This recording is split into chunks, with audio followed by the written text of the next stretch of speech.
Coming up next on NewsNite, we have a chance to talk to newsmaker EricAnthony Johnson. He's the executive director and the catalyst behind University Park Alliance. That's next on NewsNite.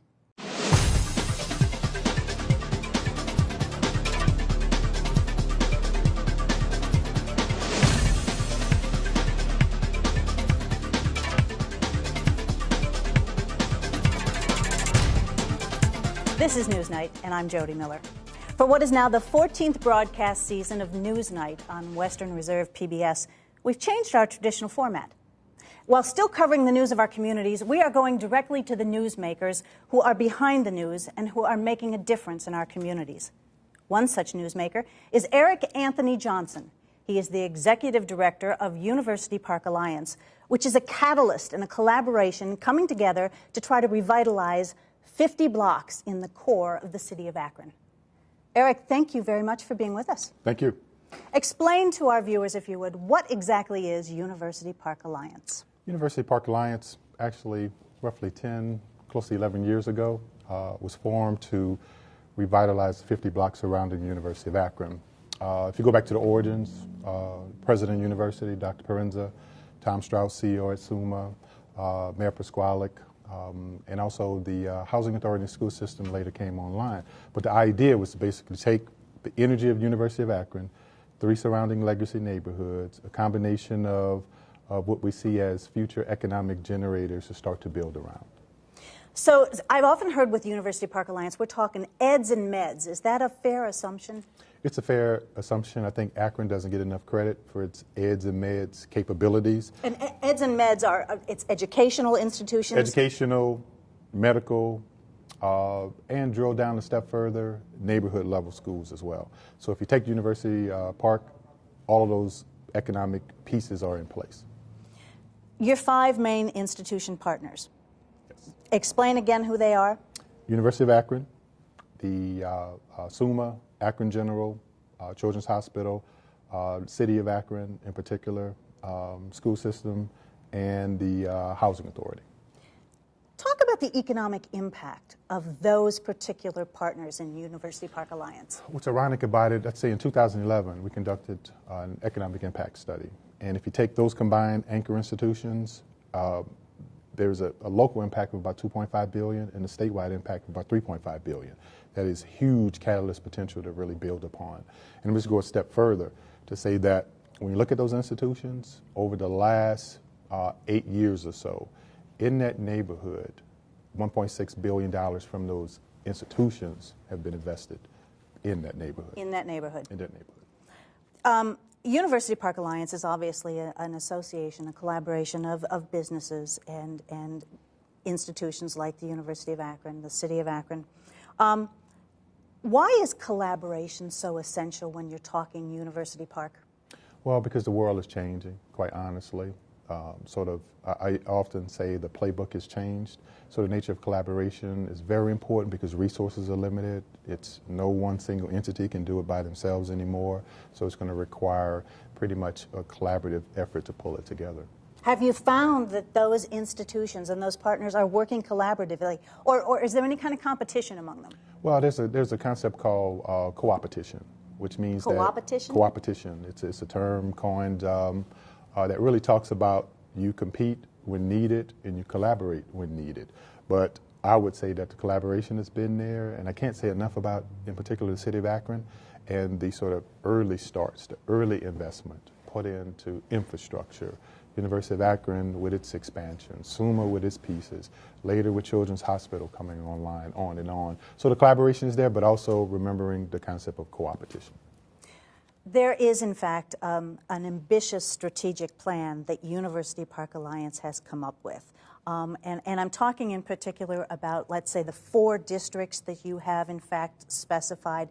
Explain to our viewers what those districts are and what that strategic plan bodes for the future. Well, let me just start by saying that in the new world, you know, if your community doesn't have a vision, doesn't have a brand, it's going to be very tough to attract investment. And for me, it was very simple. When you look at the 50 blocks surrounding University of Akron, 3 main streets, Market, Main, and Exchange. Everything that's centered around those 4 districts are basically the building blocks. So the task now is to basically build a great sense of place in between these anchor institutions. And you are doing that by naming the different districts within that building block area, that core area? Yes, absolutely. What are those districts? Explain maybe what they are individually and what piece they might have in this puzzle. So let's take Main Street, for example. Main Street is really defined as Main Street. You know, it is and it should be a continued growth towards a regional sort of destination for downtown. Crossroads District, which is really Main Street that borders Main all the way to Suma, that is really what we call a crossroads district, where the cities, in particular bio innovation corridor, starts to come together.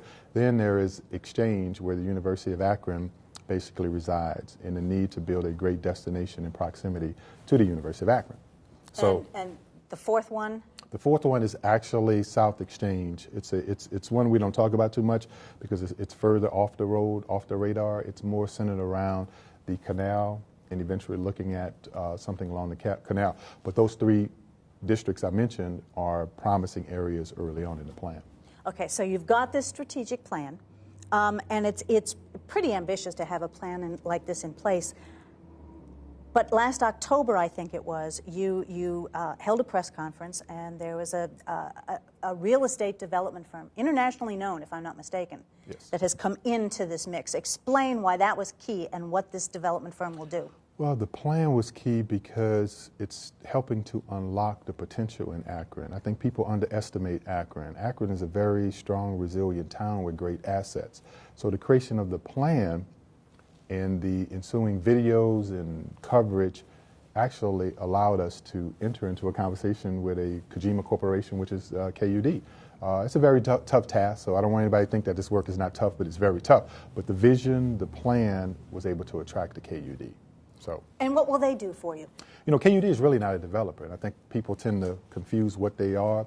Imagine an entity that has the ability in tough financial times to provide, in addition, almost a safety net to secure your financing. Okay. That is what they basically do. So imagine UPA is a very small entity and its associated partners being able to access financing that otherwise would be difficult to do because they're going to put their balance sheets on the line for our projects. And a project like this takes a lot of capital, correct? It takes a lot of capital, but the truth of the matter is, the hardest part is what's called creating the vision, creating the pre-development work to ultimately get to the capital. And that's the role that UPA is trying to play. How can we acquire appropriate land? How we can put in peace the places, the pieces of the plan that will become attractive to investors. Has KUD been able to do anything since coming on board? Well, I'll just say this, that we are working diligently in what we call this pre-development stage on a significant catalyst project that we hope will get off the ground in the spring of 2013. Can you tell us any more about this catalyst project? No, I'll just leave it at that for now. All right, so you've got partnerships and collaboration in place. You've got a master plan, a strategic plan, and you've got KUD involved. Okay. What do you do next? What do you need next to make it become a reality? Well, I want people to understand that the task of UPA is really not to sort of be the only entity.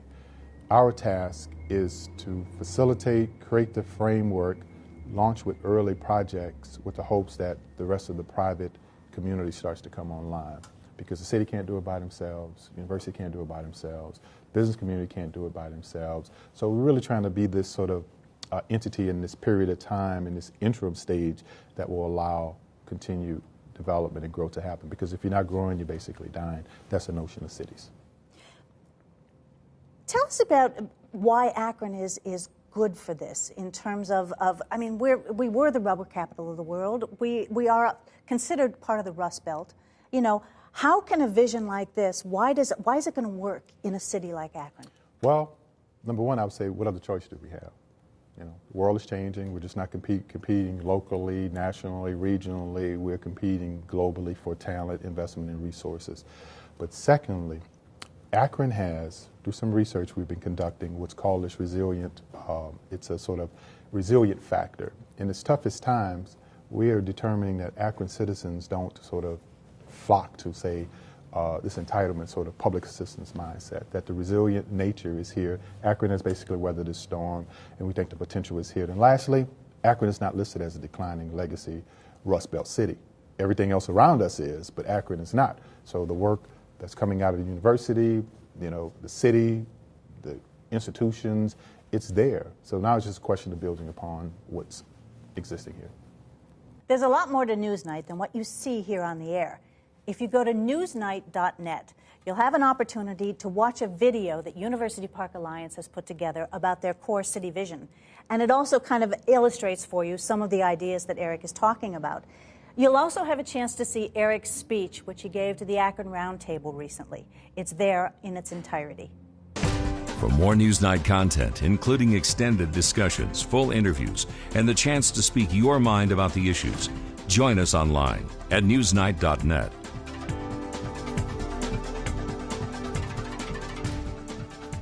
Eric, I know that University Park Alliance is about economic development, but it's also about social change, which obviously impacts the neighborhoods and the people living in the neighborhoods. How do they figure into this mix? Well, look at it this way. When you really study the master plan, there are 2 brand new elementary schools / community learning centers that, quite frankly, the city of Akron and the school system really put a lot into. So that's roughly a $45 million investment. So imagine having a strategy that redevelops housing around the schools. When I talk about redevelopment, we're talking about stabilization. We're not talking about clearing anybody out. It's about restoration, rehabilitation. So imagine having a 2-pronged system, transformative projects and community transformation going at the same time. That's the way you really redevelop a community. Otherwise, you're going to get stresses that one will say, well, you're not even listening to what I'm saying. And it's not about the citizens making any sort of bad comments about any institution locally. It's about saying to the community, okay, here we go. What can you do to actually help in this process? You're an educated person in terms of urban policy and public affairs. So describe for us what you see as a traditional urban neighborhood that would fit within the University Park Alliance blocks. October 2011, USA Today unveiled the home of the 21st century. It was a simple 1,800 square foot home, porches in the front, detached garages in the back. It's the standard Akron home. So what we see is a walkable neighborhood where you would have services in proximity, because one of the missing pieces in this entire University Park piece, or in the core in particular, is just the basic services. Akron is not the only city that deals with it, but it's something that we have to tackle. How do we bring those services in? So like grocery stores? Well, like grocery stores, having access to coffee shops, just your basic elements that you need to basically build a community. So working on those types of pieces along with rehabilitating the legacy neighborhoods. The needs of the people. Speak about what exactly they need and go into that a little bit more, because we're talking about the legacy neighborhoods, but how you can change those legacy neighborhoods to meet the needs of the 21st century population. What's ironic about it, during a recent forum, it was determined that the #1 issue was getting to know your neighbors. So when people talked amongst themselves and reported, they basically said the #1 issue, it wasn't jobs, it wasn't crime, it was just knowing your neighbor. They felt like if people can come together just to start to know each other, that it will begin to take care of some of these other issues, which really surprised me. I thought it was going to be like #1, economic development. Right. Economic development was actually #3. University Park Alliance, though, has had some impact already in the neighborhoods, and I'm talking about the safe neighborhood patrols that you have. And I talk about those for a minute and what that has meant. Yeah, actually, whether real or imagined, people living in the neighborhoods, they need to feel like, first of all, they're living in an actual place. They need to feel like they are safe. But they also need to understand that, again, the city, the university, can't do it alone. So how can we sort of augment and support what the city and the university is already doing? So the early feedback is pretty good. People are feeling like, wow, just to see the presence is making a big impact. The Excelsior Project is something that I think you're pretty excited about. What is that? Well, we had the ability, there's multiple streams with University Park Alliance. As this thing continues, part of our job is to continue to build our capacity. Valley Savings, a local Akron bank, has been tremendous and sort of really stepping up to provide us some early seed capital to purchase homes. So we purchased 12 homes, basically all in proximity. Residents are staying there, We have a plan to continue to rehabilitate that area, but it creates revenue for us. It helps us get at the mission of stabilizing the community, but also helps us build further relationships with financial institutions in the community. And people are happy about the whole Excelsior Project in terms of what it's going to mean for their individual homes, right? Yeah, because it's not displacing people. Yeah. People get to stay. But the key is, look, the recent foreclosure crisis, housing crisis, people are not going anywhere. So part of the answer is stabilizing what's in place, and Excelsior is a part of that. Just recently, you had a neighborhood summit, and there were more than 300 people who showed up. Yes. What was that like? It was actually pretty good. It was a well-organized event. The task in particular through technology was to allow the citizens to define what the issues are so we can ultimately create a neighborhood service plan that will be part of our long-term redevelopment efforts. So it was well organized, well attended, felt pretty good about it. And at the end of the day, those top 3 issues came out. Number 1 being, just getting to know your neighbor. And we made it very clear, that times are tough, that we're going to have to come up with different ways and think differently about doing things. And I think that meeting was a good sort of turnout for that and got some pretty good feedback. Do people want to come together again for meetings like this, and are they planned? You know what? We're not really trying to get people together in meetings, quite honestly. What we're trying to say is, okay, we're going to paint the picture for you. Federal government is strapped, states are strapped, counties are strapped, cities are strapped. What are you going to do about it? Because you cannot just be a person or individual organization that's going to complain. We're going to give our best efforts. The institutions such as the city, the university, SUMA, Children's General, everybody's trying to do their part, so we need the community to do their part as well. Your educational and your background entirely, whether it's education or work experiences, is very impressive. You have your doctorate from the University of Delaware. Yes. In public policy and urban studies. Yes. You've done graduate work at Harvard. Yes. Before coming here to Akron, you were with the Port Authority in Cleveland. Yes. And recently at the Akron Roundtable, I had an opportunity to talk to David James, who is the superintendent of Akron Public Schools and the president of the board. And I'd like you to hear what he had to say about you and what you are in terms of being the right person for this job. Okay. This is David James. I mean, Eric is very driven and very knowledgeable. I think that's the one thing that impressed me about him. The board has some very lofty goals to implement. I think Eric's the right person to, put those into play, bringing all of his expertise to the table. That's what you want to do, is you want to have someone who can really deliver on what your expected outcomes are. So, Eric, are you the right person for this job? I'm laughing because this is very tough work. I think I am the right person for this job, and the reason being because this type of work, this is not a job for me. It's what I am, it's who I am. So I live and breathe urban development, community development, economic development, real estate development. This is a job, and I'm quite sure a lot of the partners will tell you, you will have friction, you will have disagreements, but you have to basically believe in what you're doing and be steadfast related to your convictions and the vision. I believe that Akron has all the components in place. The issue will be to prove it, and improving it, hoping others will join in as we go along. Because again, I would say, the city is putting up a good fight, doing what they can do in this town. The chamber is trying to do its best, university. So, yes, I think I am, because the combination of my personal desires is not separate from what I personally believe in terms of getting this done. So yes, I think I am. Is that what drew you to the job here in Akron? I can tell you what drew me. Okay, so I interviewed for the job. We had some issues at the Port Authority, so I interviewed for the job. And this is the Port Authority in Cleveland? This is the Port Authority in Cleveland at the time. So interviewed for the job, but before I did that, I actually came down and stayed a weekend, and I just toured the area, and I saw the components in place.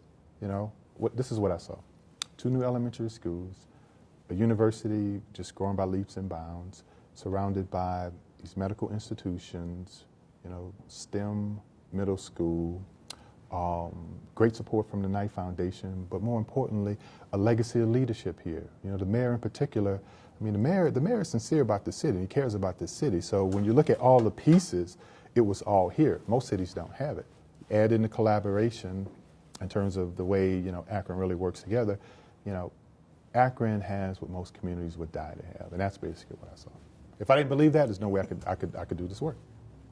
Okay, after 2 years, What have you found surprising about Akron that maybe you didn't think you would find when you first came to this community or when you were exploring the job opportunities? Well, what I found probably most surprising is that Akron has separated itself from what's coined as declining legacy cities.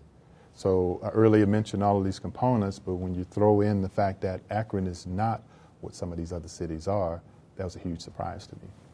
And you mentioned that in the Akron Roundtable because you talked about Canton and Cleveland and Youngstown and held Akron out as kind of a beacon. Right. Is that what you're talking about? Exactly. So when we started doing the research, I made the assumption, which was wrong, that Akron was going to be in the mix of these legacy cities. You know, I do some work with Brookings and the American Assembly out of Columbia, and we meet on an annual basis to talk about these urban issues. So I'm thinking Akron is going to be in this mix of these declining cities, but it's clear. Brookings will explain why they took them out. American Assembly will talk about Akron and the progress that the city has made, the university has made, and these institutions along the way. What has happened in Akron, so rubber went down, but these other institutions really stepped up. And because they stepped up, the city has been able to sort of hold its own. Now it's up to the community to sort of get ready for the next wave. What has been a high point for you in the past 2 years with University Park Alliance? You know what? This is the high point. And I believe, I mean it sincerely, that not only let me say it this way. The high point for me is the opportunity to work in this town because I get to practice what I believe, what I see, and what I think it truly happens. So the high point for me is that the citizens and the partners in this town is allowing me to do this work. That's the high point for me. And I view that as a huge privilege. What's been the low point? This work is challenging. You know, people would say to me, wow, you're moving so fast. And the reason I'm moving so fast is because I always say, what are we waiting on? Because if we sit still, we're going to become stagnant. So it's not necessarily a low point. It's just that, you know, I'm energized about this, and I just have to sort of contain myself because I see it. I just have to sort of, you know, reserve myself a little bit. Explain a little bit more, because I've heard you discuss this to some extent, about why Akron is unique. And I'm talking about things like the canal and the way to use the canal and being on the doorstep of a national park. Does that make Akron so unique? You know what makes it unique? Okay, the world has changed. Globalization is changing everything. What matters in globalization is proximity. What makes Akron different is that all of its economic assets, including the park system, everything is in proximity. See, because talent and resources are going to do this. It's not going to do this. It's going to come together.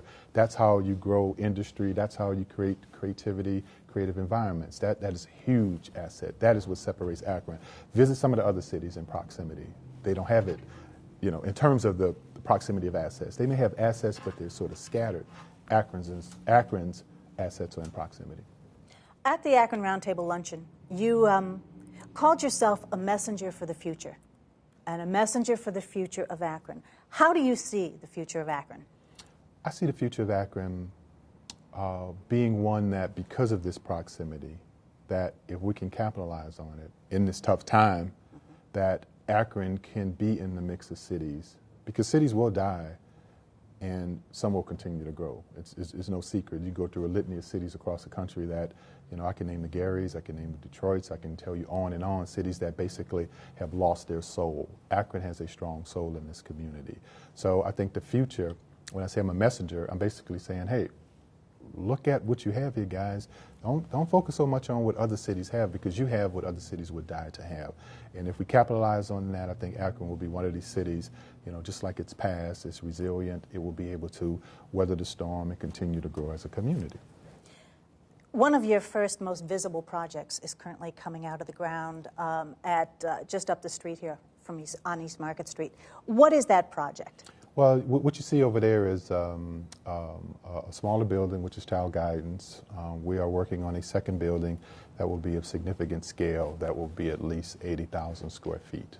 We're in the market right now looking at tenants for that location. So imagine a mixed-use location that would have a mix of uses related to, you know, some medical, What's missing in this zone, again, is restaurants, just your basic type services. So if the city's vision of a bio corridor, which they work very hard on, is going to come to life, you're going to have to bring in some of those pieces. So imagine the continuation of a mixed-use development starting to happen in that zone. You've made some good progress in the past 2 years. How and what is next? How do you build and sustain on the progress you have now achieved? Well, let me just say this, that if you go to our website and take a look at the master plan, now the master plan goes from 2012 to 2030, but the early years of the plan basically go from 2012 to 2016. So from 2012 to 2016, we have a series of projects we're working on. And I think what's really next is to work through some of these projects. You know, it's very difficult in this time to sort of punch through the projects. But what's next along the way is getting some projects out of the ground, continue to build momentum as it relates to neighborhood stabilization, but more importantly, continue to talk about Akron as a great place to invest. I think what's happening is we need to elevate the voice about Akron and everything that's available here. That's really what's next. Because in the new world, if you're not known, if you're not relevant, you're going to be non-existent. And we want to make sure Akron doesn't become that. Are you going to be around for the long haul? It's a long plan. Are you going to be here? It's a long plan. Yes, I'll be here. You know, I'm sort of a dual guy because I do teach. You know, I do some teaching at the University of Akron. On occasion, I'll teach at Cleveland State. So I love Northeast Ohio, so I'll be here. Eric, thank you. Thank you very much. It was a pleasure. Absolute pleasure. Thank you. Don't forget, you can go to newsnight.net to see the video that Eric is talking about and to get blogs and other information about our program. Thank you for joining us. Good night.